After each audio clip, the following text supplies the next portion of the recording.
بار بار ایک جملہ کہتا ہوں، خدا کی قسم ہمارا حشر غزہ سے زیادہ برا ہوگا، عراق، لیبیا، شام سے زیادہ برا حشر ہوگا، کیونکہ کباب میں سب سے بڑی ہڈی اس وقت پاکستان ہے. اور پاکستان کا مطلب پتہ ہے کہ پاکستان کی فوج ہے، فورسز ہیں ہماری، جو ان کی کباب میں سب سے بڑی ہڈی ہیں. تو جرنیلوں سے اختلاف کرو 100 دفعہ، جرنیل آتے جاتے رہتے ہیں، کبھی اچھے جرنیل آئیں گے، کبھی برے جرنیل آئیں گے.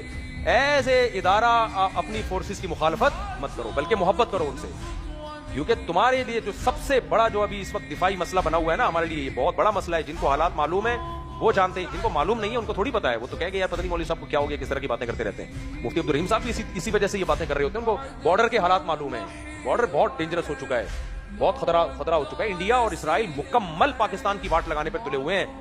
یہ ایک ہی ملک رہ گیا ہے نا ابھی. اور عراق کا گھٹے لگا، جب عراق پہ حملہ ہوا تھا نا، مجھے پتا ہے لوگ کہہ رہے تھے پاکستان کا نمبر ہے. اب کس کا نمبر ہے؟ اور واقعی نمبر تھا. عراق کو لگا دیا. ایران کی کیا حالت کر دی ہے. اور ایران بھی اگر اچھا لوگ کہہ رہے ہیں ایران کی حکومت چلی جائے تو بہت اچھا ہے. بھائی جان اگر ایران کی حکومت گئی نا، ادھر بیٹھ جائے گا انڈیا کے، سمجھ رہے ہو؟ یہ بارڈر بھی ہمارا غیر محفوظ ہو جائے گا. تو یہ غیروں کی مسلکی اختلاف اپنی جگہ، لیکن اس میں کوئی وہ کام نہ کرو جو آپ ہی کے واٹ لگ جائے.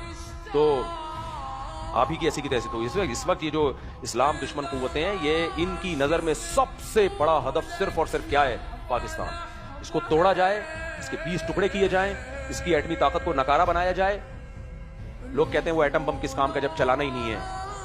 یہ مجھے اور آپ کو کسی کام کا نہیں لگ رہا، ان کو بڑے کام کا لگ رہا ہے جو ہمارے دشمن ہیں. وہ کہہ رہے ہیں کہ یار یہ کباب میں ہڈی ہمارے لیے سب سے بڑی کیا ہے؟ ایٹم بم ہے. تو اب ہر چیز پہ لوگ پریشان ہو. ترکی سے ہمارا ایگریمنٹ ہونے جا رہا ہے، دفاعی باتیں چل رہی ہیں، اس پہ بھی نیگیٹو باتیں. یار کوئی اچھی بات پہ تو خوش ہو جاؤ نا.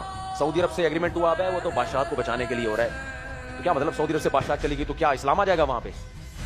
سعودی عرب بھی اسرائیل کے ہاتھ میں چلا جائے گا.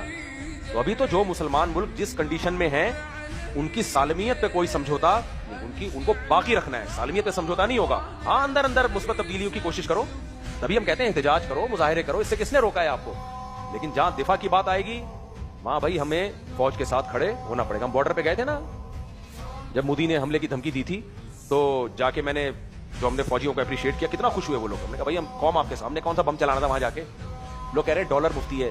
میں نے جب واگا بارڈر پہ گیا ہوں، اگلے دن مودی نے ہمارا چینل ہندوستان میں بند کر دیا. ہمارے ویورز لوگ نیچے کمنٹس کر رہے ہوتے ہیں مفتی صاحب کے بیانات کی وہ ویوز نہیں آ رہے جو پہلے آیا کرتے تھے. ابے زیادہ تر ویوز ہی انڈیا کے تھے، وہی اڑا دیا، ہمارا چینل ہی اڑا دیا.